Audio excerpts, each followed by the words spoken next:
como sempre, uma alegria muito grande. Um sábado de manhã, a gente está aqui reunido com um objetivo que é criar oportunidades, né, para todos aqueles que buscam auxiliar o seu próximo. Então, assim, nós vamos elevando o nosso pensamento a Deus, nosso Pai, a Jesus, nosso irmão, nosso amigo e nosso mestre, a todos os companheiros da espiritualidade que coordenam esse trabalho do Projeto Centro Espírita, e rogando a eles que nos acompanhem, que nos iluminem, que trabalhem todos os nossos pensamentos através da intuição, para que possamos trazer um material que possa auxiliar todos aqueles que participam desse projeto a implantar, cada qual à sua maneira, o trabalho de reflexão com os pais. Que nós possamos ser iluminados pelos espíritos amigos, que os nossos corações possam estar puros como os corações de uma criança, para receber tudo aquilo que nós vamos trazer na manhã de hoje. E que possamos aproveitar ao máximo, colocando em prática, não em nosso benefício, mas em benefício de todos, assim que tivermos a oportunidade. Esteja conosco, Jesus, para que possamos aproveitar esses momentos na sua plenitude. Que assim seja. Obrigado, Paulo. E aí, Valtênio, só para eu voltar aqui, então, aí eu ponho cancelar, o alfinete, aí tira, é isso? Você clica em liberar, se você botar o botão, isso aí. E aí, e para mim mesmo, se eu quero deixar no meio da sua tela, a Samanta, eu botei você também, se você quiser depois. Legal, tá.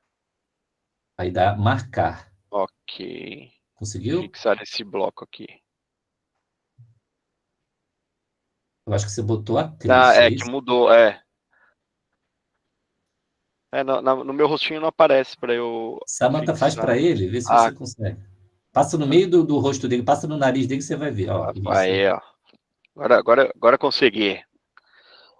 Bom, pessoal, então vamos lá, vamos aquecer os nossos motores aí, né? A ideia e o objetivo, quando a gente já estava discutindo um pouco sobre implantar o estudo de pais e da família, o objetivo nosso não é trazer nenhum método, nenhuma metodologia, nenhuma estrutura, porque nós entendemos que cada casa tem um tamanho, né? A gente estava brincando que só de trabalhadores na casa da Samanta é a média de frequentadores da minha casa. Então, imagine estruturar uma escola de pais, né, em casas de tamanhos diferentes. Então, a ideia é que a gente saia aqui com informações e conteúdos, ideias de temas, e aí cada casa vai estruturando de acordo com o seu tamanho, de acordo com seus números de trabalhadores e estrutura interna. A gente quer trabalhar mais a importância e o conceito geral, né?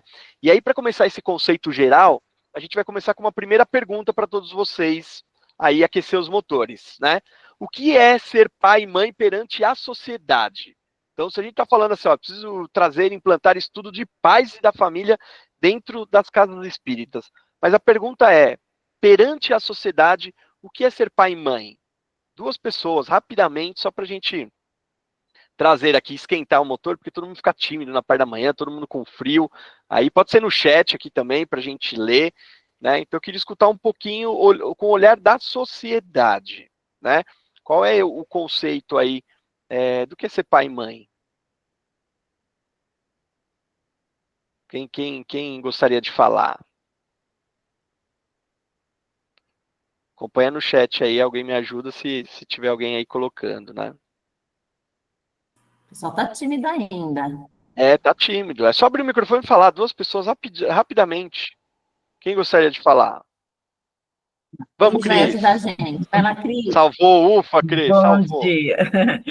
Eu entendo que depende da cultura onde você vive, né? O local que você vive. Então, é seguir os padrões que aquele grupo, aquela sociedade entende como ser um bom pai. Então, em algumas sociedades é ser bem rigoroso, outras sociedades é ser, né, mais light, mais livre. Então, é se preocupar com o que o seu ambiente, né, entende como ser uma boa mãe, um bom pai.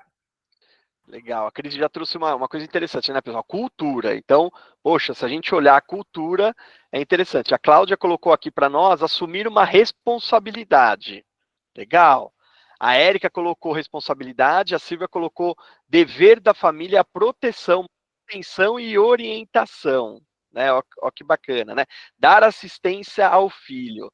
Então, aqui a gente já começa a estruturar um pouquinho, né? Então, se a gente dá uma olhada, né? Dá uma procurada, né? Então, a parentalidade envolve assegurar a saúde e segurança dos filhos, amá-los, cuidá-los, aceitá-los, encorajá-los, orientá-los, né? Então, bacana que a gente já trouxe, né, para a gente esquentar. Agora eu vou fazer, né, a mesma pergunta, mas eu vou mudar o final. E para o espiritismo, o que é pai e mãe na visão espírita? Muda alguma coisa do que a gente falou aqui perante a sociedade? Quem gostaria de falar? De novo para vocês. Estamos esquentando esse frio aqui, ó. Muda. Marcelo, eu vou dar minha contribuição. Vamos lá. A missão dos pais é conduzir os filhos a Deus. Ó, então a sociedade em nenhum momento fala encorajá-los, amá-los, né, orientá-los. Aí quando a gente vai para o espiritismo, aí a gente já inicia-se uma ligação a Deus, né, orientá-los. Essa frase está no Evangelho segundo o Espiritismo, tá? Não é do Valteno, não, é da codificação. A codificação, né? Quem mais? Alguém colocou alguma coisa aí no chat? Quando a gente... Você quer completar, Cris? Você falou perante a sociedade, você quer mudando para o espiritismo? Agora dever moral. A responsabilidade é outra, né? Independente da sociedade, da cultura que você vive, a sua responsabilidade é educar o espírito, né? Seguir aquilo que Jesus nos trouxe. Então, é uma grande responsabilidade, porque primeiro precisamos nos educar como espírito, né? E depois ter a responsabilidade de auxiliar o próximo também. Legal. Então a gente começa a ampliar, ou mais do que ampliar, deixar um pouco mais claro a responsabilidade, né? Então quando a gente fala da sociedade, a responsabilidade é orientá-lo, encorajá-lo, né? Interessante. Olha que interessante quando a gente faz, né? O Valtênio trouxe o Evangelho, que bacana, a gente nem combinou, e eu trouxe do Livro dos Espíritos, questão 582, né? Porque ele pergunta, né? Kardec pergunta se é uma missão a paternidade, né? E é o que os espíritos respondem. Vou pegar um trecho, é um pouco maior, mas vou pegar alguns trechos aqui, ó. É sem contestação uma verdadeira missão, ou seja, então quando ser pai é uma missão. Então, olha o tamanho da responsabilidade, é uma missão, né? Todo mundo fala assim, né, eu não sou um espírito que tenho nenhuma missão aqui na Terra, tal. Se você é pai e mãe, você já é uma missão, né? Isso olhando, a gente vai aprofundar um pouquinho, vai trazer alguns insights para nós aqui, eu já vou dar um spoiler, né? Olhando, não significa que é só quem teve o filho material, mas é uma missão. E aí eles continuam o seguinte, olha que interessante, né? Que dirijam sempre para o bem, né? Então a gente pode voltar para o Evangelho lá. O que é o bem, né? A gente tem o homem de bem, então a gente pode explicar, mas é guiá-lo, né? O Valtênio falou, guiar a Deus, dar, aí colocaram aqui também no chat, a moral, né? E aí, olha o que os espíritos falam para dar um chacoalhão para nós, né? Mas há quem se ocupe mais em endireitar as árvores do seu jardim e fazer que deem bons frutos abundantes do que em endireitar o caráter do seu filho. O que será que eles quiseram, assim, chacoalhar a gente com essa resposta aqui? Repete, né? Marcelo, que eu não consegui ouvir. Mas há quem se ocupe mais em endireitar as árvores do seu jardim, fazer que deem bons frutos, né? Deem bons e abundantes frutos, do que endireitar o caráter do seu filho. Esse problema a gente não tem aqui, que ninguém aqui fica cuidando de árvore. Exato. Então, né? Essa frase não serve? Não serve, né? O que ele quis dizer, talvez? Qual é a direção que nós estamos dando para os filhos, né? Para a educação. O que você acha? Quando ele falou bons frutos, árvores, e trouxe o caráter, o que será que nós estamos colocando na frente na educação? Qual preocupação a gente tem, né, no dia a dia, né? Se é com o material ou se é com a criação dos filhos, né? Eu acho que... Mas acho que ninguém faz isso, né? Por exemplo, a prioridade é sempre levar no centro espírita, na igreja católica, seja no centro budista, tem mais tempo do que isso, do que deixar na escola, do que trazer educações, olhando o plano de carreira. A gente olha muito mais o plano futuro espiritual do que o plano de carreira dos nossos filhos, né? Então, eu acho que assim, então a gente já entendeu, aqui a gente já está acho que um pouco mais evoluído, né? As crianças não ficam o dia inteiro na escola, né? Já pensando, fazendo lá, já tem até MBA, já entrando as crianças já para entender, né, os projetos. Então, a prioridade, né? Então, quando a gente tem eventos, né, de trabalho de caridade, né, versus o evento da escola, materialmente, é igual a gente, né? A nossa divisão é super igual, né? Brincadeira, né, pessoal? Mas acho que é uma provocação que traz para a gente refletir, acho que só para a gente conscientizar aqui, porque como a gente vai falar de paz, de temas, o que nós precisamos dar de insumos, né? A gente sabe ainda, brincando, mas a gente sabe que a gente vive ainda num plano material, provas e expiações, e que há uma balança ainda muito mais para o material, né? Mas nós precisamos despertar esse equilíbrio, é difícil ter o equilíbrio, né? Então, nós temos que trabalhar aqui 8 horas, não dá para a gente ficar 8 horas no espiritismo, porém, dá para a gente ser espírita a qualquer momento. Então, nós estamos sendo espíritas no trabalho, né? Então, será que nós estamos ensinando os nossos filhos o que é prioridade, né? É prioridade ter o sucesso da sociedade, que é você ter bons recursos financeiros, boa estrutura familiar, mas se não tiver a base, esse caráter, né? Como que a gente vai conseguir ter uma base ali como principal, né? Então, acho que é bacana e a gente juntar, o Valtênio trouxe do Evangelho, então, levar, né, a Deus e ao mesmo tempo a gente trabalhar o caráter aqui. Bom, vamos para, agora vai ser mais fácil para vocês, tá? Para a gente, que aí eu já passo para a Samantha aqui. Né, nós podemos ser pai e mãe, então entendendo esse conceito aí, né, do espiritismo, da resposta do livro do espírito, da sociedade, vamos juntar tudo aqui, né, mas pode ser pai e mãe e não desempenhar esse papel?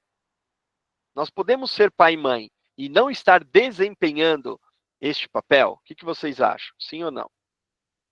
Se alguém quiser trazer um porquê aqui também. Sim. A Sam colocou sim no chat. Então, a gente pode ser um pai e uma mãe, né? E não estar desempenhando esse papel. Né? Ter dado à luz àquela criança, ou uma cuidá-los, de amá-los, de orientá-los. Cadê a Sam? A Sam está fechadinha, eu acho.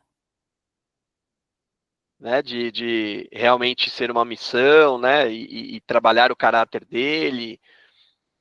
Que mais? Então, podemos, então? Ou tem alguém que discorda? Penso que sim, seremos cobrados pela tarefa, né? O pode, mas não deve. Sim, mas não é indicado, né? Mas podemos, né? Lembra que nós estamos ainda num planeta de que estamos todos nós evoluindo juntos ali. Então, às vezes, a gente não tem essa consciência que nós estamos aqui, né? Pode falar, Valtênio. Só acrescentando a sua pergunta, né, uma outra questão. Será que a gente entende plenamente qual é a missão? Porque às vezes a gente acha até que está cumprindo, né? Mas será que a gente entende plenamente? Legal. E é por isso que a gente está em evolução também. Acho que todos nós aqui, não só na parte de ser pai ou mãe, mas muitas coisas que nós fizemos no passado, nós hoje já faríamos diferente pelo conhecimento que nós temos atualmente. Nós mudaríamos algumas coisas, mas já passou. Eu preciso mudar daqui para frente, né? É o trabalho nosso do progresso. Agora eu vou fazer a última perguntinha. Posso não ser pai e mãe e desempenhar esse papel? A Cris deu joinha aí. A Sandra também falou sim, Leila sim. Diga, Paula.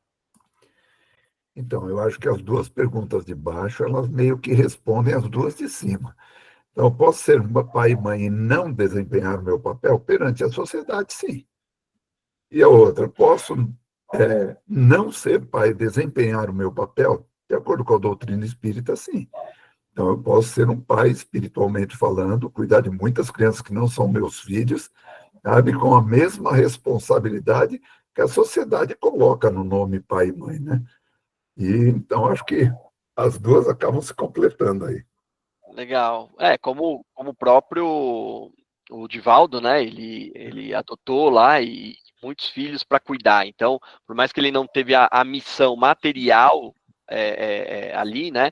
Ele trouxe essa missão para ele fazendo a adoção, né? Então, quando nós temos, a gente já tem uma missão logo de cara, né? A partir que acho que é a responsabilidade. A partir do momento que a gente traz um espírito, né? Ajuda a contribuir com uma reencarnação, a gente já tem uma missão, né? Mas todo mundo concorda aqui também que, de repente, nós podemos assumir esse papel e podemos entender e compreender que temos a missão, então que não precisamos também esperar que alguém tenha, né? Então a gente olha, critica, lá, ó, ninguém cuida, tal, não sei o que, tá, mas você tá reclamando, o que você tá fazendo para mudar? Então, se a gente não pode mudar, não, né? Melhor às vezes não comentar. Bacana, então, eu vou trazer agora a Samantha aqui para a gente trazer uma reflexão um pouco mais da sociedade aqui, Sá. Eu vou fixar você aqui e vou trazer aqui deixa eu tirar a minha aqui, ó, liberar para todos. Eu vou trazer a estatística, Sá, com você. Então, vamos lá. O que a gente estava pensando, né, nesse começo? Nós temos que entender para quem que a gente está formando um grupo de pais, né? Porque senão a gente faz planejamento, faz tudo, mas não atinge, né? Jesus, como o nosso grande exemplo em todos os sentidos, também tinha um exemplo pedagógico, né? Então, quando ele ia falar lá para o pessoal do rural, ele utilizava as ovelhas, né? Ele utilizava ali aquela simbologia para atingir o público. Então, para a gente atingir esse público, esse grupo de pais, né? Nós vamos entender quem são esses pais. Então, a gente já entendeu o porquê, né? Para levar a ideia do grupo de pais e da missão dos pais é conduzir a Deus, né? Formar e forjar os caráteres. É uma missão fácil? Não, é uma missão muito difícil. E aí Deus possibilita que a gente se reúna para trocar, refletir, para que essa missão seja cumprida da melhor forma possível. Daí vem o grupo de pais para dar essa sustentação nessa tarefa aí bem difícil, que a gente viu que não é fácil. Para conhecer esse público, a gente trouxe aqui uma pesquisa, a última pesquisa do IBGE foi em 2022, e eu trouxe ela em caráter comparativo, para a gente entender o que está acontecendo na nossa sociedade. Márcia, você pode clicar? Então, eu vou falar de números e depois a gente vai conversar. Então, olha lá os indicadores que a gente tem. A média de morador por domicílio. Então, quantas pessoas, a média que eu tenho em cada casa, né? Então, por média, lógico, 3,3 pessoas em 2010. Em 2021, 2,8. Ou seja, teve uma diminuição consistente, né? Que eles vão usar consistente quando for relevante, né? No número de pessoas, de moradores naquelas casas, nas casas, ok? Número médio de filhos. Então, caiu de 3 para 2.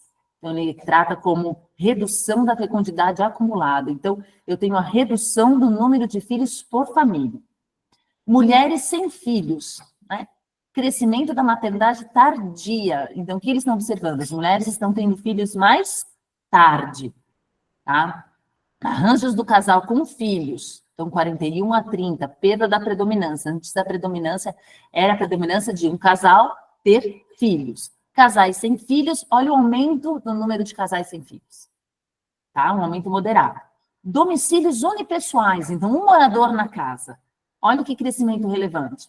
Mas parece pouco, mas, gente, quando a gente fala de pessoas, né, e porcentagem dentro dessa perspectiva, é bastante, tá? E chefes de domicílio, né? Então, a gente tinha lá mulheres, 38, subiu para 49, quase chegando aí na igualdade. Bom, tá bom, Samantha, e aí? E daí, como diz até, né? Então, faz diferença? Então, que informações que a gente tem aqui? Nós temos a informação que as mulheres estão tendo filhos mais tarde, certo?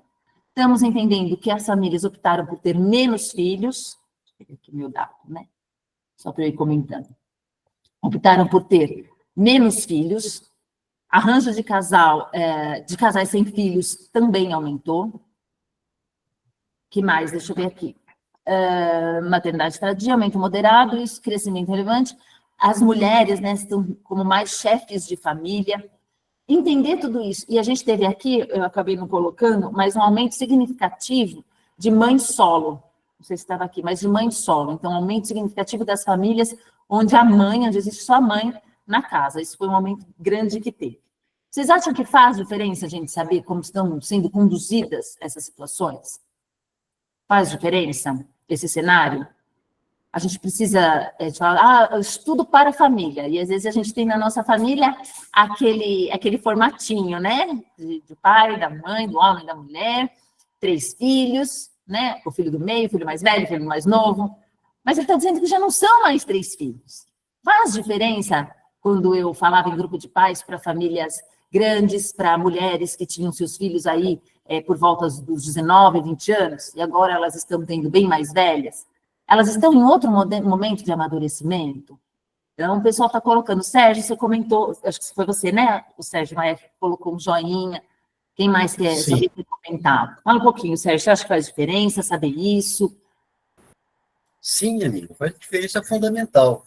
Porque você precisa entender qual o público que você está lidando para poder desenvolver qualquer trabalho que possa ser expressivo, no sentido de poder atuar junto a esse nicho da sociedade. Perfeito, conhecer e entender, né? Mais alguém quer fazer algum comentário sobre isso? Por exemplo, se eu estou sabendo que o número de mães de casas com mães sozinhas está aumentando, quem vai para esse grupo de pais? O casal? Será que eu vou ter muitos casais nos grupos de pais? Talvez não. Como que ela vai fazer se ela é mãe solo, se só ela cuida dessa criança para participar do grupo de pais?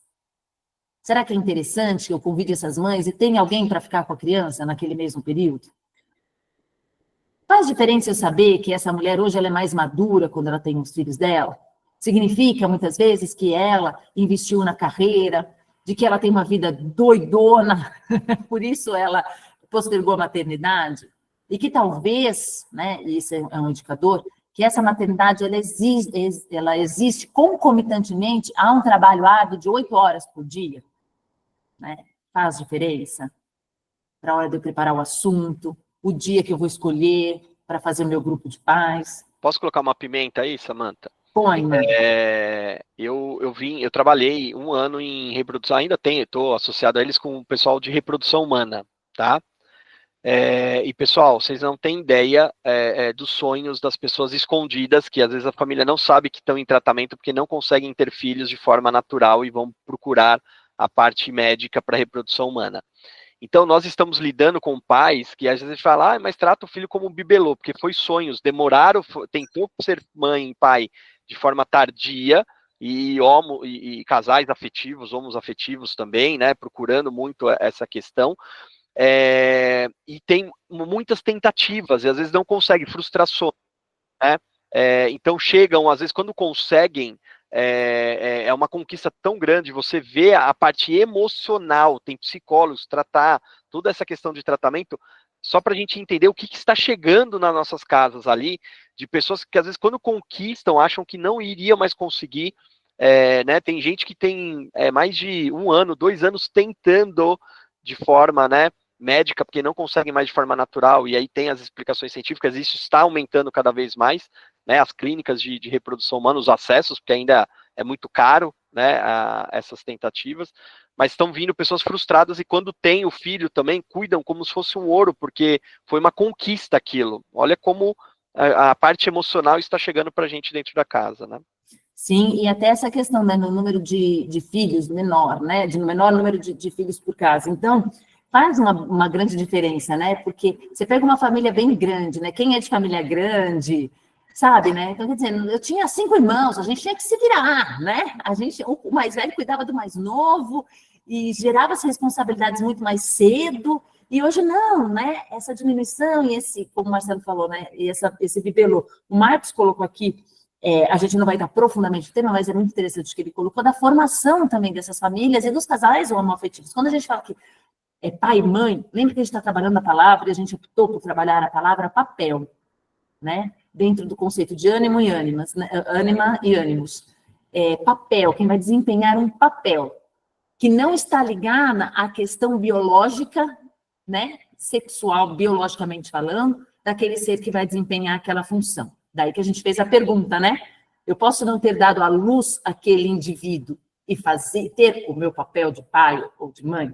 Tá? Então, a gente deixa claro também nessa questão da formação das famílias. Tá? Então, quem vai desempenhar um papel, e esse papel não está atrelado a organismo sexual biológico feminino ou masculino, né? Então, quando a gente fala pai, mãe aqui, por isso que a gente fez aquela introdução, é sempre sobre responsabilidade, sobre missão de conduzir aquele ser até Deus. É disso que a gente está falando, né? Então, é importante a gente ter esse conceito bem claro aí. Obrigado, Marcos, eu já ia passar e você retomou aqui, perfeito.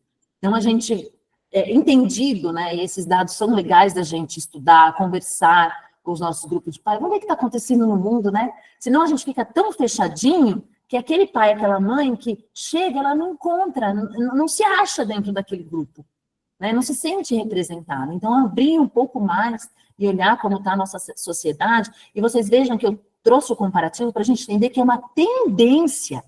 Então, isso está acontecendo, está crescendo, né? Não é uma coisa pontual. Eu não quis trazer uma coisa, olha, hoje é assim. Tá bom, Samanta, hoje é assim, amanhã pode não ser. Não, eu trouxe o comparativo para entendermos para onde estamos caminhando. Entendido, então, que nós precisamos compreender esse perfil do nosso público, nós vamos para um outro ponto que a gente conversou dentro do nosso grupo, que é o seguinte, deixa eu ver como que eu vou abordar isso aqui. Os pais, as mães, aqueles que desempenham o papel, são seres em evolução. Ah, Samanta, mas é lógico, né? E eu brincava outro dia na palestra lá no João Ramalho, né? Eles não são alienígenas, pais e mães não são alienígenas, né? Estão num planeta de provas e expiações. Se aqui estão, é porque tem suas provas e expiações. E por que eu estou dizendo isso? Que é o óbvio, né? Mas está falando o óbvio. Muitas vezes, a gente forma um grupo de pais e conduz um grupo de pais de uma forma que o pai, aquele responsável, ao invés dele sair consolado, ele sai desesperado. Ele já procura porque ele tem dificuldade em desempenhar essa função. E a gente impõe uma perfeição a esse ser que às vezes é intolerável.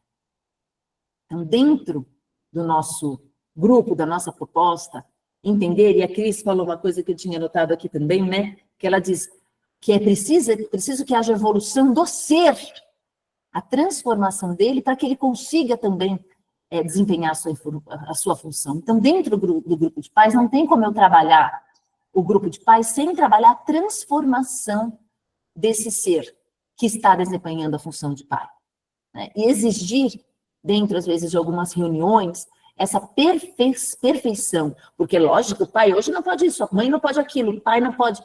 Calma, gente, né? Não estamos ali num grupo de pais para dar receita ou exigir uma perfectibilidade, que uma perfectibilidade existe, mas uma perfeição que ainda não existe, né? Então, tratar o pai e a mãe como um ser que tem suas dores, que tem suas experiências, né? Eu ainda comentava esses dias, os pais também tiveram pais. E a influência que esses pais causaram nesses pais que nós estamos trabalhando também é intensa. E às vezes eu digo assim, dos filhos, né?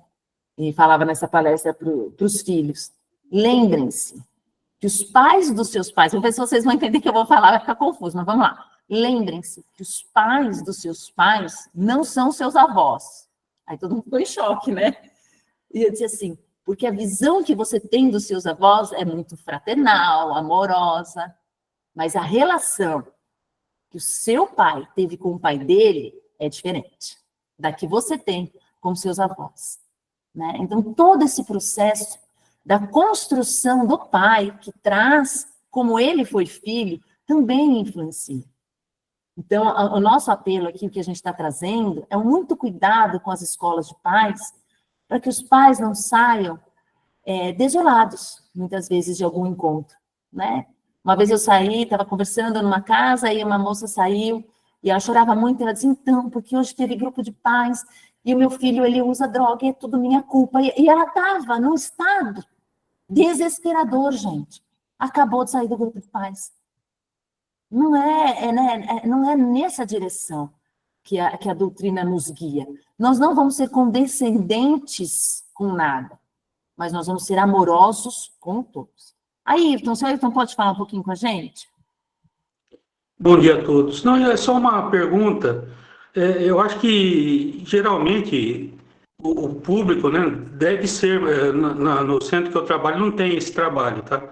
Mas eu acho que precisaria considerar o nível escolar, o nível cognitivo, né, o grau de compreensão dos pais, porque geralmente precisa ver se esse grupo é homogêneo, né? Esse grupo de pais é homogêneo, é muito heterogêneo, para as pessoas que estão conduzindo o trabalho adequarem a linguagem, né, e o nível de informações que estão passando para esse público-alvo, né? Perfeito, é a identificação do público-alvo, né? Às vezes a gente traz uma coisa muito erudita, né, e não atinge, não ressoa na pessoa. Eu vou ler aqui o comentário do Paulo que eu gostei, dizendo assim, ó, permitir que ele, os pais, né, seja quem é, para poder fazer a transição a vir a ser aquilo que ele precisa ser como pai, como mãe. Nós vamos estimular, exatamente, né, a transformação, como a Cris colocou, da pessoa. Bom, definimos aí quem que é o nosso grupo. Para nosso desespero, descobrimos que esse grupo é muito heterogêneo e que não adianta ter um planinho lá específico e pronto, e vamos pôr goela abaixo. E vocês devem ter essa sensação, né? E que, às vezes, o grupo de pais ele vai sofrendo uma metamorfose, né? Então, começa com aquele grupinho para lá, daqui a pouco entra um pai, aí entra duas mães, aí vai entrando e a gente vai adaptando de acordo com o público, o encontro de grupo de pais, gente. Não existe essa receita. Assim como a gente não está fazendo uma receita aqui, né? Mas essa sensibilidade, ver a necessidade daquele grupo.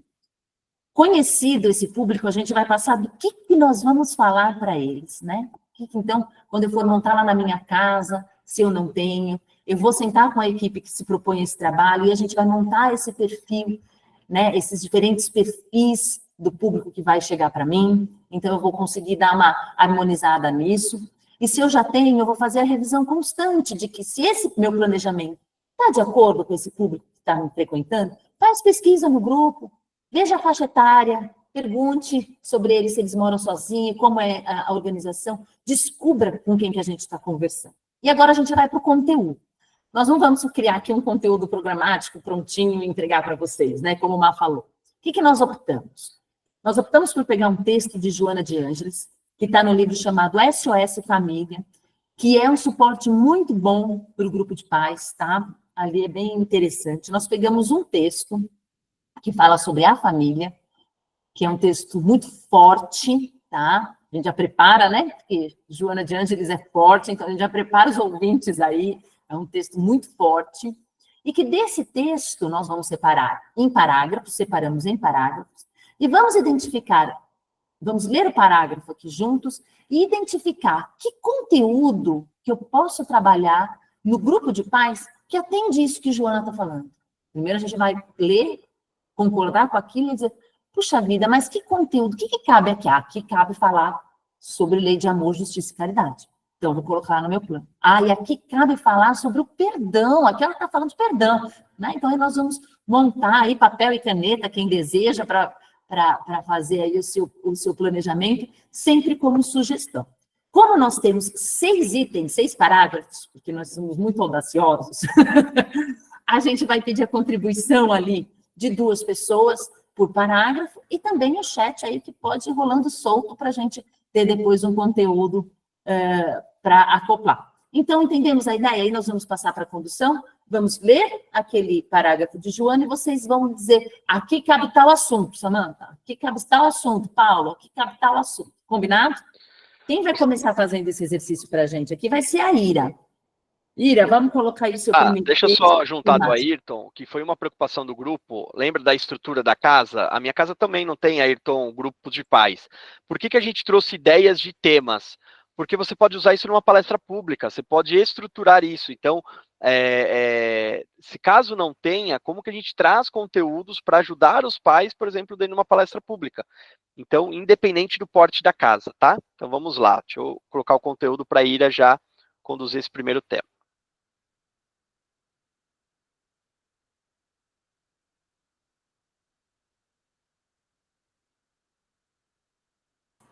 Vamos lá, Ira. Bom dia a todos. Os filhos não são cópias xerox dos pais, que apenas produzem o corpo graças aos mecanismos do atavismo biológico. As heranças e parecenças físicas são decorrências dos gametas. No entanto, o caráter, a inteligência, o sentimento procedem do espírito, que se corporifica pela reencarnação, sem maior dependência dos vínculos genéticos com os progenitores. Agora é a questão, né? Agora Então, ajudem a Ira aí, né?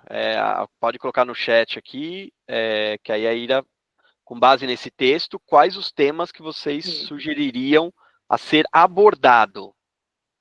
como a Samantha explicou no início, né?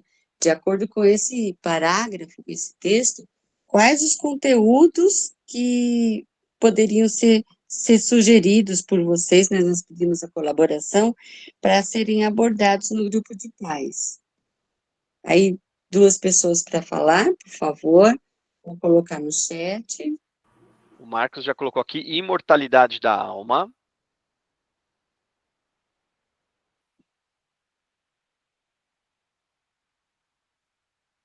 Se alguém quiser falar, pode abrir o microfone e falar com a Ira.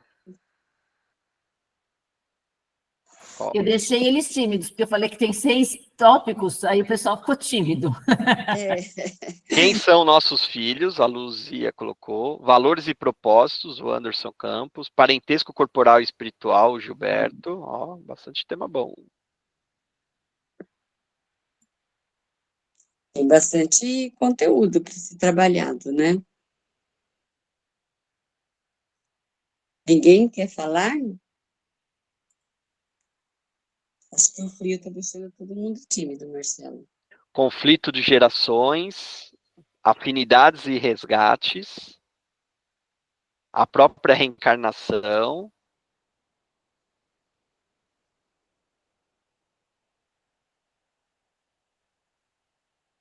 os filhos devem ser orientados para seguir a carreira dos pais. É um tema, tá? Seria como se fosse um tema. Mas tá bom, senão nós vamos perder os temas dos outros 5. Filhos neuroatípicos. Então vamos lá, Ira. O que você trouxe aí? Então, de acordo com tudo que já foi falado com o grupo de pais, cada casa, cada grupo vai ter o conteúdo a ser trabalhado, porque, como já foi falado, né, é tudo do momento também, daquele grupo que ali está, porque para evangelizar a criança, é preciso que nós, os pais, sejamos evangelizados. E é muito importante, como a Samantha já colocou, que nós não deixarmos os pais ainda mais desesperados do que eles já estão, às vezes, com as suas dificuldades na educação dos filhos, na orientação, porque nós, as mães, muitas das vezes a gente se culpa muito quando os filhos escolhem caminhos que não são aqueles que a gente desejava para eles, né? Eu acho que pode passar para o próximo parágrafo, Samantha. Então, vamos lá. Aí, próximo parágrafo. Isso. Aí. Então, o Paulo vai falar, vai ler aí para a gente, e a gente vai conversar com o Paulo aí que temas que podemos usar nesse trecho, né, Paulo? Então, vamos lá. Vida em família, hein? Que coisa fácil da gente fazer. Mas vamos lá. Atados por compromissos anteriores, retornam ao lar não somente aqueles seres a quem se ama, senão aqueles outros a quem se deve ou que estão com dívidas. Cobradores empedernidos surgem na forma fisiológica, renteando com o devedor, utilizando-se do processo superior das leis de Deus para o reajuste de contas, no qual não poucas vezes se complicam as situações, por indisposições dos consortes. Adversários reaparecem como membros da família para receber amor. No entanto, na batalha das afinidades, padecem campanhas de perseguição, inconscientes experimentando o pesado ônus da antipatia e da animosidade. Quem é que vem na nossa família, gente? Nós temos que pensar nesses pais que chegam, né? Como é que nós vamos passar para ele essa explicação? Nós temos esse conhecimento. Ali, como diz Emmanuel, né, estão as testemunhas dos nossos feitos, dos nossos bem-feitos e dos nossos mal-feitos do passado. Agora reunidos, para que a gente possa criar esses ajustes. E como é que a gente passa para eles para que não se percam? Aí a pergunta é essa: quais são as ferramentas, quais são os temas que a gente pode colocar na escola de pais para trabalhar essa questão desses compromissos assumidos e agora colocados todos na mesma família, nesse cadinho de almas, né? Vamos lá, me deem umas ideias aí. Quais os temas que nós podemos trabalhar?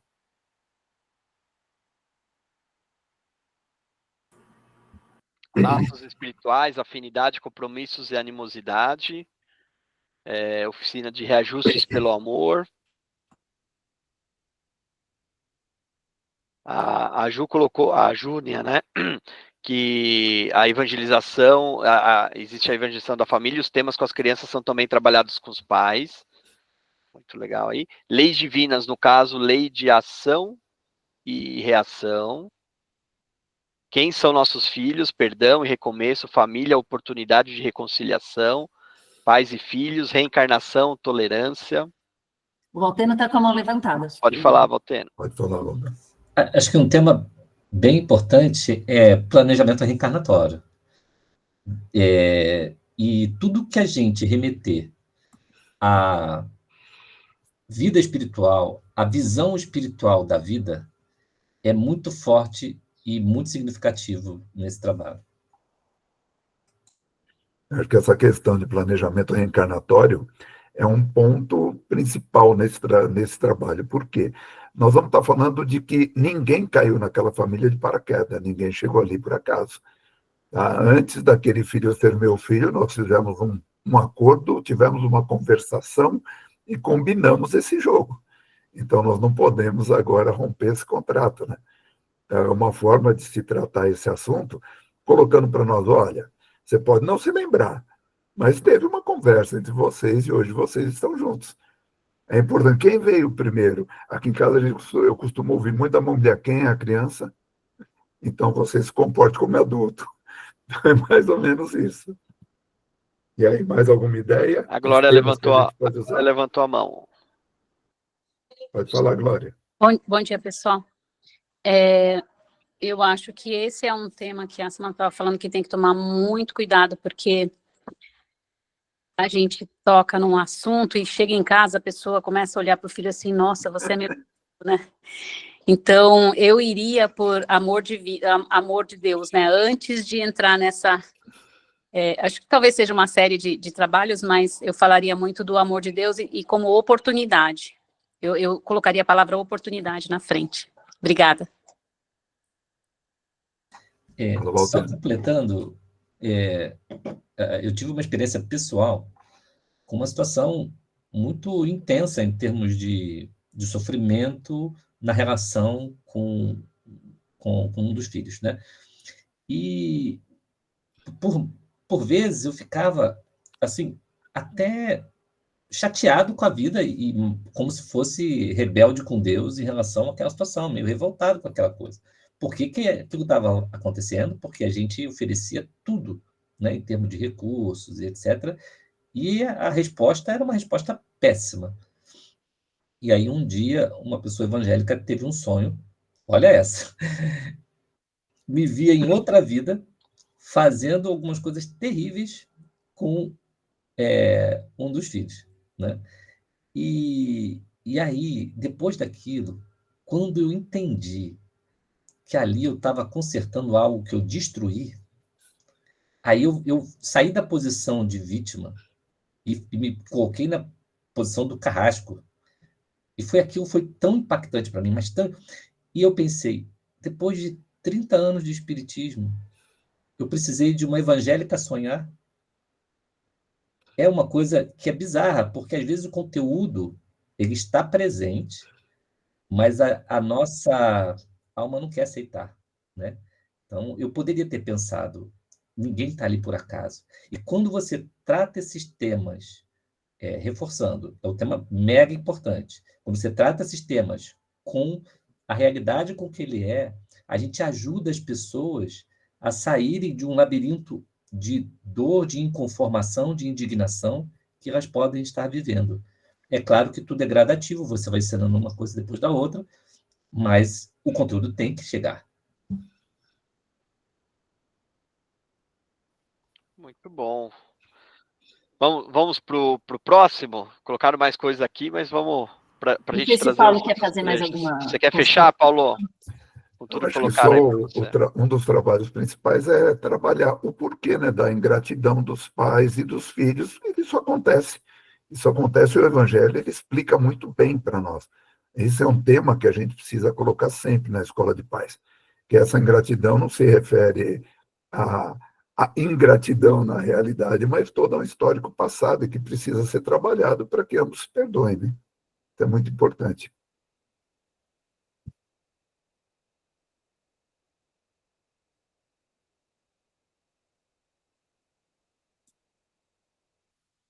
Vamos para o trecho 3. Agora é a Nil, né? Isso, olá, Vamos, Nil. amigos. Que bom, né? Quando nós podemos refletir sobre um tema tão importante juntos, né? E nesse slide nós temos, então, a seguinte base para a nossa reflexão. A família, aliás, muito condizente com o que a Júnia tinha colocado há pouco, e que,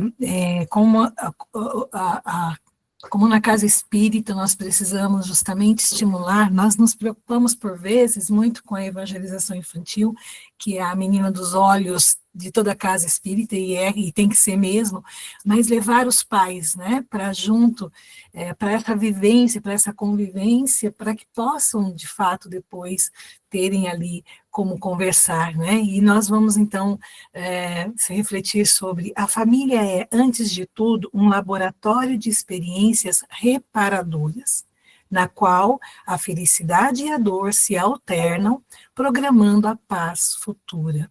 Nem é o grupo da bênção, nem o elan da desdita. Antes é a escola de aprendizagem e redenção futura. Irmãos que se amam ou se detestam, pais que se digladiam no processo doméstico, genitores que destacam uns filhos em detrimento dos outros, ou filhos que agridem ou amparam pais, são espíritos em processo de evolução, retornando ao palco da vida física para a encenação da peça em que fracassaram no passado. Como disse o Valteno há pouco, né, Valteno? A vida é incessante e a família carnal são experiências transitórias em programação que objetiva a família universal. Então, com base nesse texto, mais uma vez a nossa pergunta, né? Qual conteúdo vocês sugerem para que seja abordado, então, no grupo de pais, usando essa reflexão nossa aqui? Quem gostaria de contribuir? Alguém gostaria de comentar? Alain? Olha, eu gostaria só, está um pouco ligado com as falas anteriores dos grupos, mas essa importância da reencarnação e desse acerto de contas que acaba de falar nesse texto, né? Tem espíritos amigos, adversários. Quer dizer, aqui não é a família não é um paraíso nem um inferno, é apenas um lugar em que a gente vai ajustar isso e as pessoas entenderem. Então, eu quero contar um caso bem rapidinho, que isso me fez pensar muito em cima disso que eu estou vendo agora. Eu trabalhava com um rapaz que era de formação evangélica, e eu comecei a dar uns livros espíritas, mais romance, ele gostava de ler e coisa e tal, e um dia ele falou, Alain, depois que eu li isso, eu queria te falar uma coisa, agora que eu estou começando a entender. Eu tenho um filho que eu não gosto. Isso me marcou muito, ele falou, tem um filho que eu não gosto. Eu não vejo a hora de ele fazer alguma bobagem para eu ir lá e dar um tapa no bumbum dele. A hora que ele me vê, ele corre para a casa da avó que morava no fundo. Ali, quem está de fora, vê claramente dois inimigos se reencontrando. E ele começou a perceber isso na leitura espírita, nos romances espíritas, né? Ele falou, tenho vergonha, eu não posso falar isso para ninguém. Quem é que vai entender um pai não gostar de um filho? Minha mulher chora quando eu falo isso. Bom, então, ele começou a entender, eu falei, olha, são inimigos do passado, você precisa fazer amizade, precisa levar, precisa beijar, precisa abraçar, dar amor, dar carinho e orientação. Né? A gente coloca o receituário espírita. Mas o que eu achei interessante é que ele não tinha a menor ideia do porquê que ele não gostava do filho. A mulher também ficou chocada. Pô, como que meu marido não gosta do meu filho? Quer dizer, e o Espiritismo traz essa explicação. Trazendo a explicação, a gente precisa trazer a proposta de solução, que é amor, formação de caráter, o que a gente está ouvindo aqui nesse grupo. É isso. Obrigada, Alain. Alguém mais gostaria de comentar? Alguém falou agora há pouco sobre oportunidades, né? Oportunidades de resgate neste caso, né? A gente olhar para isso como verdadeiras oportunidades, né? A Rosana Medeiros está dizendo, a família como escola da alma, lares são berços de espíritos em evolução, quando a família é prova, missão ou expiação. A família como núcleo de reconciliação de almas, exatamente isso. O Marcos né? levantou a mão, Nil. Ah, aí a sim. gente faz com o Marcos, aí você Ok. já fecha. Vamos lá. Então, bom dia, pessoal. Aqui, talvez, não sei, os textos estão sempre me remetendo à situação de um dos pilares da nossa doutrina, que é a imortalidade da alma. Então, passar essa informação de uma forma clara para que as pessoas possam entender, talvez seja a maior dificuldade, porque a continuidade da vida não se extingue jamais, né? A gente entende, como espírita, que isso é uma realidade. Quando a gente entende isso como uma realidade, então o foco do entendimento muda a nossa vida presente, muda a nossa vida futura. Então, talvez, no meu modo de ver aí, assim, só que isso seja difícil, muitas vezes, para as pessoas entenderem esse conceito. E mesmo nós, às vezes, né? Mesmo como espírita, será que nós entendemos realmente a imortalidade da alma como uma realidade presente na nossa condição? Então, talvez essa é uma questão importante para a gente passar essa informação, né?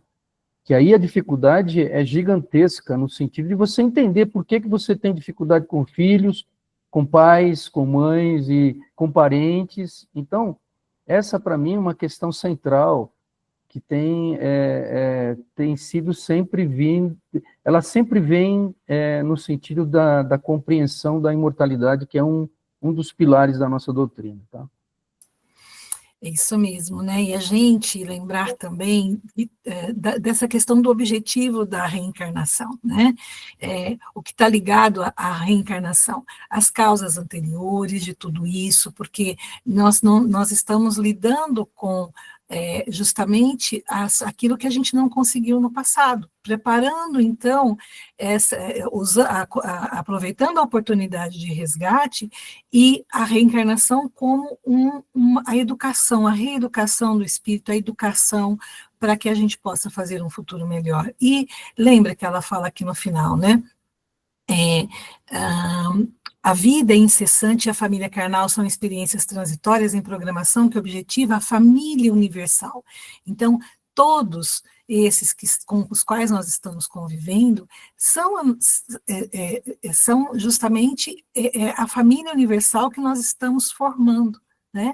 E por isso a gente percebe afinidades mais afinidades com uns, menos afinidades com os outros, e no grupo de pais, trabalhando esses aspectos, nós estaremos unindo justamente essa família nos bons propósitos, nos propósitos do bem, né? Acho que é isso, não? Perfeito.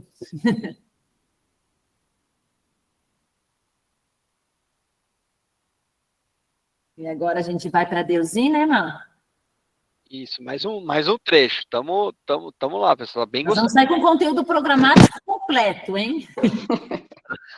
Bom dia, pessoal. Vamos ao trecho. Abençoa. Desse modo, com paciência. E o perdão. O filho ingrato e calceta, que seria um tipo de ferramenta usada antigamente para castigar, ou seja, uma pena para os pais.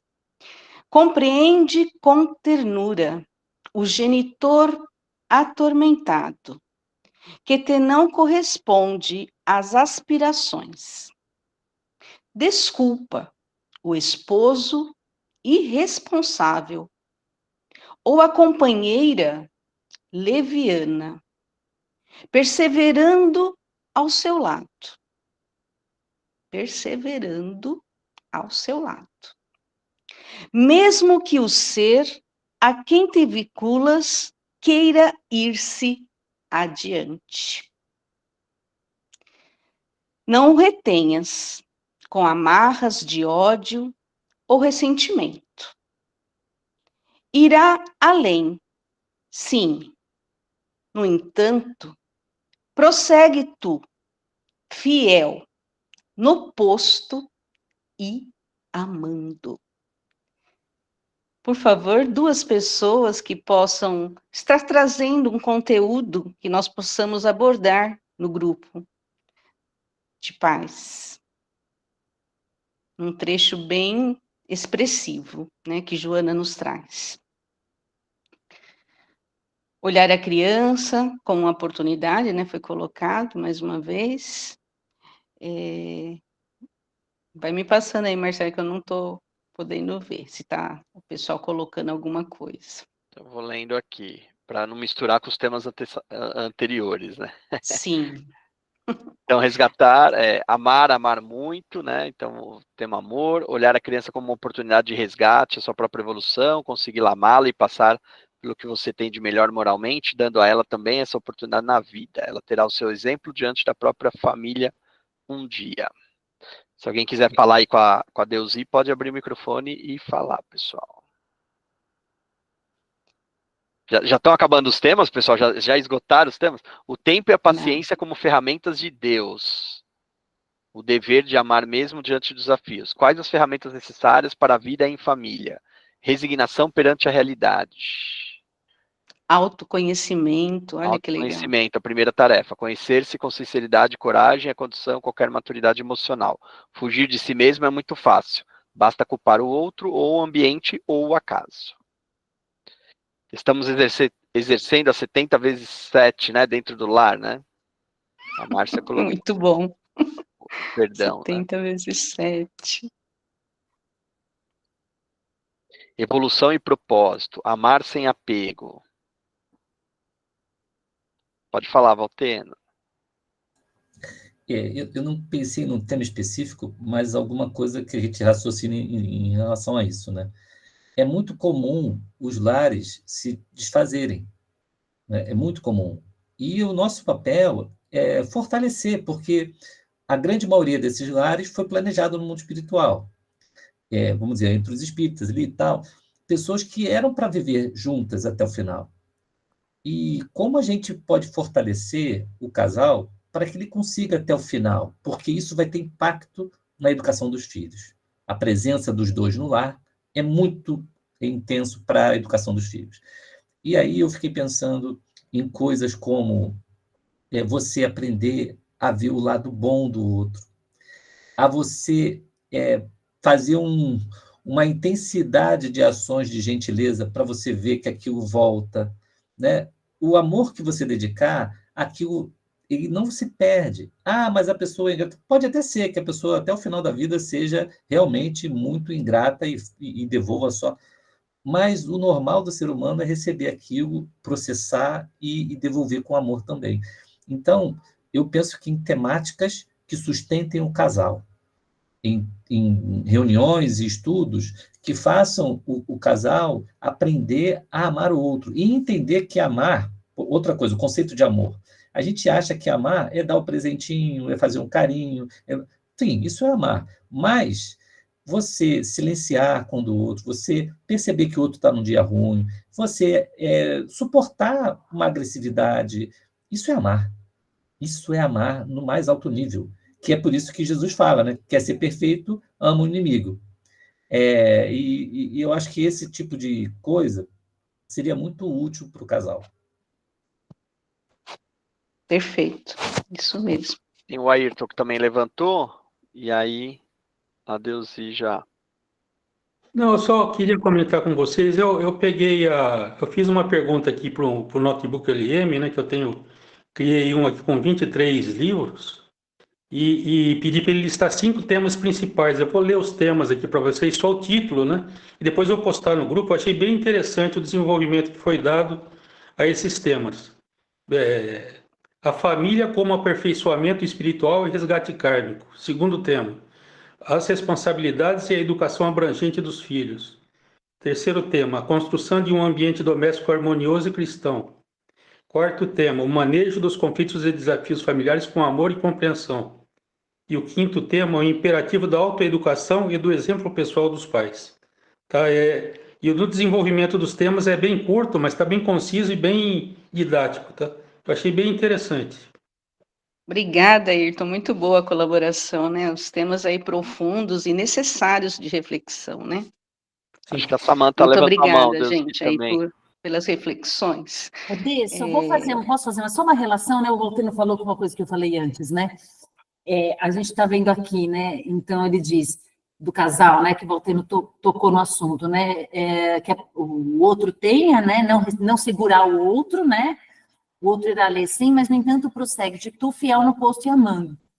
Quando a gente trouxe aquele cenário, né? Das famílias diferentes, das mães solos, a gente vai trabalhar esse tema, como o Voltaire falou, mas você entender onde que está esse meu grupo, né? Se eu tenho um grupo que já houve uma separação desse casal, e eu disser, não, você tinha que ter, né? Fica difícil, mas eu posso ir por esse caminho, dizer, a pessoa partiu, tá, você continua amando e desempenhando o seu papel. Então, eu vou ter que ver, de um lado, reforçar o casal, veja bem, como é complexo, né? De um lado, eu vou reforçar e dar força para esse casal que está ali, né? E do outro lado, eu não posso gerar uma culpa naquela pessoa, mas uma responsabilidade nela. Então, são essas sutilezas, né? E quando o Voltaire mencionou sobre esse amor, né? Que não é só o agradar o outro. Outro dia eu escutava uma palestra, agora não vou lembrar de quem que era, mas ele dizia assim, a gente tem deveres e direitos, certo? Então, quando eu cumpro, né, o meu dever, eu gero para mim um direito. Então, se eu faço tudo certo, eu gero para mim um direito. Então, se eu faço alguma coisa certa, alguém vem e grita e briga, gera para mim um direito de me defender. E de falar, não. E aí que entra a misericórdia. A misericórdia é quando a gente tem o direito e abre mão dele, né? Por amor. Então, eu teria o direito de dizer a minha, né? Mas a misericórdia, compreender o outro, me faz guardar o meu direito no bolso e exercer o dever de amar, né? Então, na relação é muito mais profundo. Desculpa, Deus. Com certeza. Porque quem tem um entendimento, né? No caso, nós que buscamos estar caminhando nessa evolução, e muitas vezes o outro não está, né? Professando o mesmo ideal que a gente. Ou, às vezes, é de um outro tipo de denominação religiosa, né? Nós que temos um entendimento de todas as consequências de nossos atos, de nossas palavras, de nossas ações, temos o dever de estar minorando as situações, né? Equilibrando através desse amor que existe, ou buscar o amor que ainda existe, porque às vezes as palavras, né, são como armas fatais da guerra, né, e dos desentendimentos. Então o texto de Joana traz bem isso, né, o nosso poder de ação, né, enquanto numa situação ali, né, de que se percebe desavenças, né. Também trazer esses textos juntamente com tanto as questões do livro dos Espíritos, que nos esclarece, e o próprio Evangelho segundo o Espiritismo. Eu separei alguns aqui, itens que colaborariam com a explanação aí de Joana, né. O capítulo 12, amar ao próximo como a si mesmo. O capítulo 14, honrai pai e mãe. O capítulo 17, sede perfeitos. E no capítulo 22, não separareis o que Deus juntou. Então, agregar, né, aos diálogos, as percepções daqueles presentes, as realidades que eles nos vão colocar, né, do seu dia a dia, dos problemas que eles vivenciam em família, e abordando, assim, as questões da doutrina espírita, onde nós podemos, sim, colaborar muito, né, com as vivências doutrinárias aí necessárias na família. Muito obrigada, gente, por me ouvirem. Muito bom. Vamos para o próximo trecho. Tá acabando, pessoal.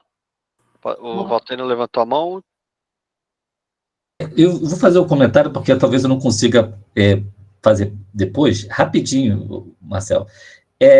Considerando o grupo que nós temos aqui, né? Eu estou gostando muito desse trabalho, tá? Realmente as reflexões que vocês trouxeram foram muito interessantes. E o que eu queria dizer é que o trabalho da evangelização, a fala da Nilzeli foi bacana. Ele é um trabalho muito importante, realmente o mais forte, o que vai fazer mudança no planeta começar com a criança. Mas quem está convivendo com a criança todos os dias são os pais.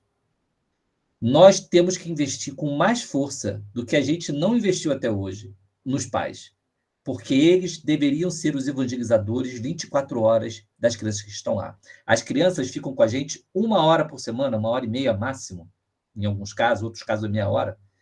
Não é isso que vai transformar, isso vai ajudar, isso vai trazer conceitos, vai ajudar muito a sustentar a argumentação íntima na criança. Mas se os pais souberem fazer o papel deles, isso vai ser revolucionário em termos de mudança nas pessoas, tanto para os próprios pais quanto para os filhos, porque eles vão ter um motivo para se modificar. Eu quero ser melhor porque só assim eu vou influenciar meu filho a ser melhor. Tá? Então era essa colocação, esse trabalho da Escola de Paz eu considero um dos mais importantes que o Espiritismo tem para oferecer hoje e não é explorado. Então, temos aqui representantes de USE, representantes de instituições do movimento espírita. É uma reflexão para a gente fazer, viu?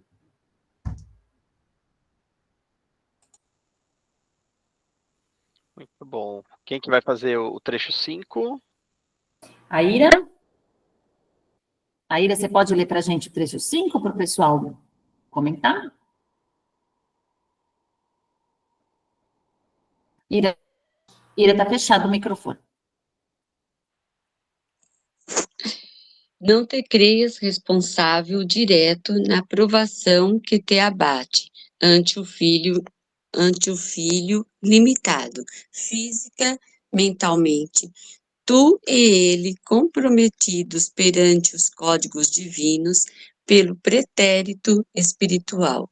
O teu corpo lhe ofereceu os elementos com que se apresenta, porém, foi ele, o ser espiritual, quem modelou a roupagem na qual comparece para o compromisso libertador. Ante o filhinho deficiente, não te inculpes, ama-o, mas e completa-lhe as limitações com os teus recursos, preenchendo os vazios que ele experimenta. Suas carências são abençoadas, mecanismos de crescimento eterno. Faze para ele hoje o que descuidaste antes. Esse trecho ele é muito, muito importante e vem ao encontro de tudo que já foi falado também. O pai, a mãe, né, a família, quando recebe um ser, um espírito que tem ali dificuldade, ele passa, no primeiro momento, por um luto, né, porque fez todo um planejamento para receber aquele filho, e quando alguém está grávida, fala assim, eu estou grávida, é de praxe as pessoas falarem assim, Deus abençoe que venha com saúde. Mas e se vier sem saúde? Né? O que a gente vai fazer com aquele ser? Né? E aí a família, a mãe principalmente, ela entra num luto muito grande, né? Com aquilo. E o que fazer? Né? E o Gilberto, acho que o Gilberto levantou a mão, né? Pode falar, Gilberto. Então, bom dia a todos, pessoal. Então, esse texto aí, para mim, ele calou bem fundo, né? Porque eu tenho uma filha especial, né, que tem 37 anos, que não fala, que tem várias dificuldades motoras, e, né, ela é limitada tanto fisicamente como mentalmente, né, tem um atraso mental bem acentuado. Então, para mim, vocês falam bem fundo assim, né? E às vezes a gente se culpa, né? Sempre assim, o que que a gente fez, né? E eu, mesmo dando na doutrina, eu nunca tive uma resposta sobre os porquês, né? Dessa situação. Qual foi a minha responsabilidade nessa situação? A gente se sente, às vezes, culpado, né? E ela fala, não, né? Que a gente, quem escolheu foi ele, né? Que a gente não deve se sentir culpado por isso, né? Porque aconteceu, entendeu? E a gente tenta fazer o melhor. Infelizmente, como a gente não conseguiu manter o casamento, a gente é separado, né? Mas minha filha me ama demais, ela gosta muito de mim, né? Mesmo do jeitinho dela lá, ela gosta demais de estar comigo, e isso é muito legal, entendeu? Assim, ela sente com o amor dela, um amor puro, né? Que ela demonstra. A mãe dela tentou fazer uma alienação parental, mas não conseguiu, porque ela não tem essa acuidade mental para poder odiar. Ela ama simplesmente pelo que ela sente do coração de cada um, né? Mas só que a resposta eu nunca tive, né? Saber só quando desencarnar que eu vou saber os porquês dessa situação que a gente sofre hoje. Mas o texto falou muito bom. Muito obrigado por ter escolhido ele. Obrigado, pessoal. Obrigado, Gilberto, pelo presente que você nos deu aí, né? Como às vezes toca, né? E você com certeza está amando-a, né? Para ela te amar, você também está fazendo o papel do amor ali, né? Parabéns. E o porquê, né? O porquê a gente não vai ter mesmo, né? É como você disse, Gilberto, é quando a gente desencarnar que a gente vai saber os porquês. Mas o que importa é a gente viver o presente, né? Da melhor forma possível, fazer o melhor que podemos fazer, termos o nosso esforço, porque cada dia é um dia, né? E aí, pessoal, quais mais contribuições vocês podem trazer? Eu vou colocar algumas coisas aqui. Perdão, Samanta, pode falar. Eu só antes de passar, o Paulo é o próximo, né? Só para a gente não perder o tempo, mas é muito interessante, né? O que a gente trouxe no seguinte sentido que a gente quis trazer. Muitos pais vão chegar no grupo de pais perguntando por quê. Né? Muitos serão, o que vai levá-los ao grupo de pais é esse porquê. E a gente tomar muito cuidado com esse porquê. Não responder, porque a gente não sabe. E, pelo contrário, não buscar responder o porquê, mas tirar essa pergunta da cabeça deles. Né? Quer dizer, não interessa o porquê, vai mudar? Né? Se deveríamos saber o porquê, não teria o esquecimento. Então, não interessa o porquê, o que interessa é o amor, independente do porquê. Não sei se é isso, se foi aquilo, se foi aquele outro. O que importa é que Deus confiou esse ser a mim e eu vou amá-lo. Né? É esse processo que a gente vai fazer, porque senão esses pais vão se frustrar, eles vão atrás de uma resposta, vão atrás de uma mensagem mediúnica, vão atrás de uma regressão, enquanto que a tarefa nessas situações é o amor, como diz o Gilberto.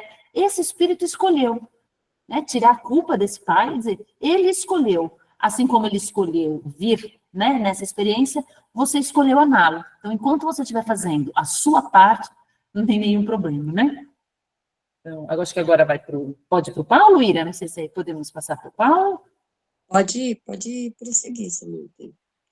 Então, agora o Paulo vai para o último, certo? A gente está encerrando. Então, vamos lá, Paulo. Alguém levantou a mão, estava uma mão levantada. Aqui não dá para ver mão, não. A Leiloca. Leiloca! Bom dia, queridos. Não se assustem, eu estou de bobe porque eu vou dar uma palestra já já. É o seguinte, eu acredito que esse papel da família Margarida, aquela da manteiga, né, Margarida, não é a pegada nossa dentro do espiritismo. Então, quando o Marcelo falou, não é qual a diferença dentro da família, eu acho tremendamente diferente o enfoque de família espírita, de católica, né? Eu vejo a minha filha que é católica, o filho tem que amar, tem que obedecer, sabe? Então eu falo, não é assim. Então eu acho que o centro teria que ter coragem é de levar temas tal como ódio, ira, cólera, para os pais, quando detectarem esse lado aí obscuro, não é, que ainda nos gruda naquele ser que vem como filho, ou um parente próximo, nós sabermos lidar, porque fica só naquela vibe de família, amor, tal. A gente sabe que não é assim, não é? Tem pais e filhos que se odeiam muito. O tempo que eu trabalhei ali no colegiado, ali na federação, nossa, mas era um ódio assim, sabe? Que eu falo, meu Deus, né? Então, nós temos que trabalhar como lidar também com isso em temas correlatos à família. É isso que eu sinto no meu âmago. Muito obrigada, adorei. Beijão. Obrigado, Leila, pela contribuição. Tem razão, né? A gente falar dos temas, uma compreensão mais ampla, né? Não simplesmente. E aí chega o que o Samantha colocou, chega os pais às vezes desesperados ali, né? Procurando os porquês. Vamos lá, Paulo. Vamos lá, chegamos ao nosso último slide aqui. E ele diz o seguinte: a vida em família é oportunidade sublime que não deve ser descuidada ou malbaratada. Com muita propriedade e retorquível sabedoria, afirmou Jesus ao doutor da lei: ninguém entrará no reino do céu se não nascer de novo. E a doutrina espírita estabelece com segurança: nascer, morrer, renascer ainda e progredir sempre. Tal é a lei. Fora da caridade não há salvação. Nascer, morrer, renascer, tal é a lei. Para que isso aconteça, nós precisamos fazer aí os nossos acordos com espíritos que nos receberão como filhos, com espíritos aos quais receberemos como filhos, e esses acordos precisam depois ser cumpridos. Vai ser, como é que é? Ser mãe é sofrer no paraíso? Talvez seja, mas precisamos sofrer com alegria porque estamos no paraíso, né? É o momento de entender a caridade como forma de salvação. Eu acho que é isso. Deixo para vocês aí as contribuições que vocês puderem trazer, quais os temas que nós podemos colocar para trabalhar essa constituição da família como uma forma de caridade.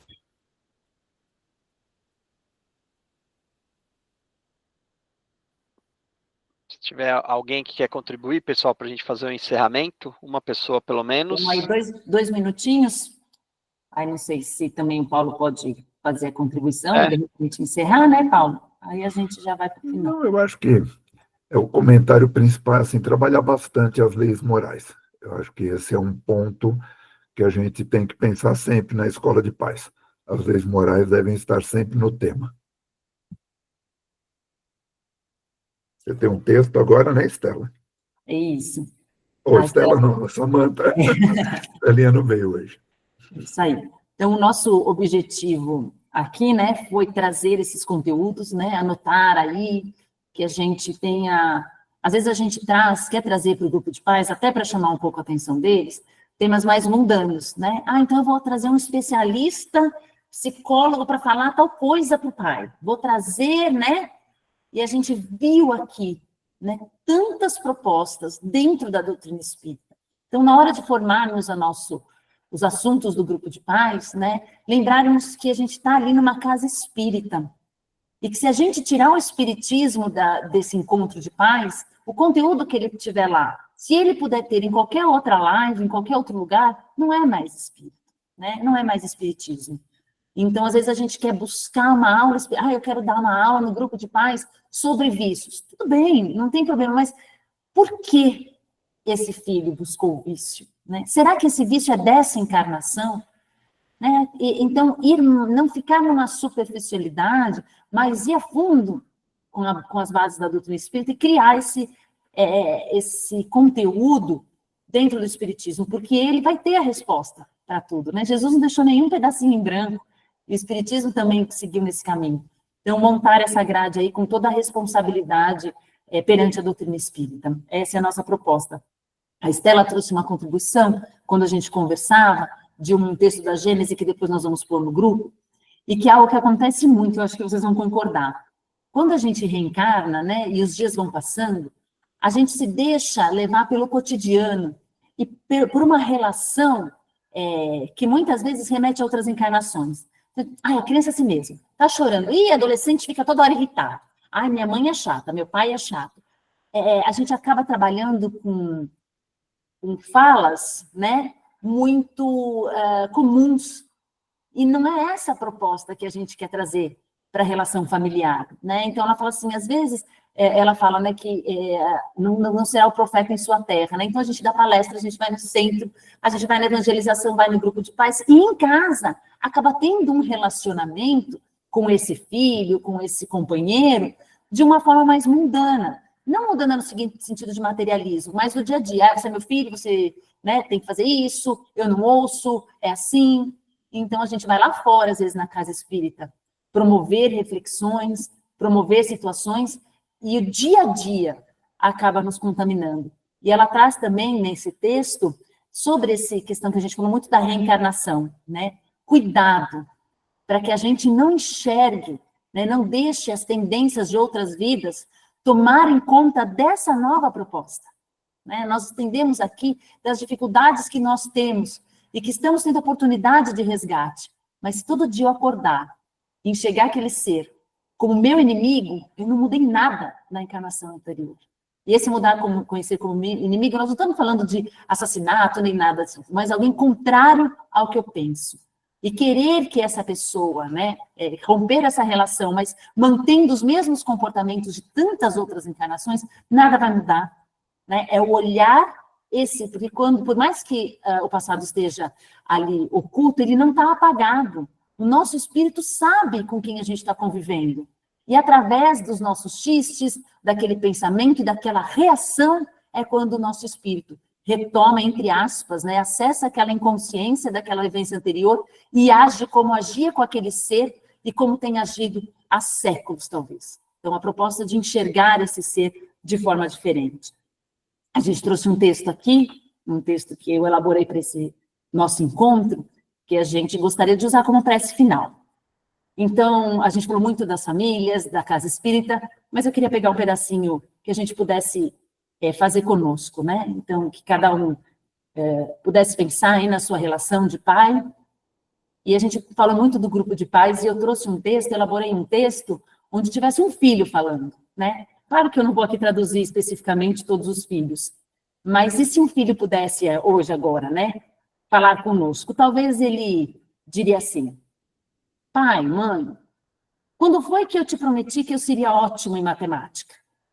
Quando foi que eu te prometi que eu seria um grande jogador de vôlei, basquete, futebol? Quando foi que eu te prometi que seria um músico brilhante? Quando foi que eu te prometi que eu não ia chorar? Que eu não ia fazer birra? Quando foi que eu te prometi que não ficaria furioso com você? Quando foi que eu te prometi que eu seria um filho perfeito? Então, por que me cobras tanto? Eu te peço hoje, imediatamente, a remissão das minhas dívidas. Eu não devo nada a você, e você não me deve nada.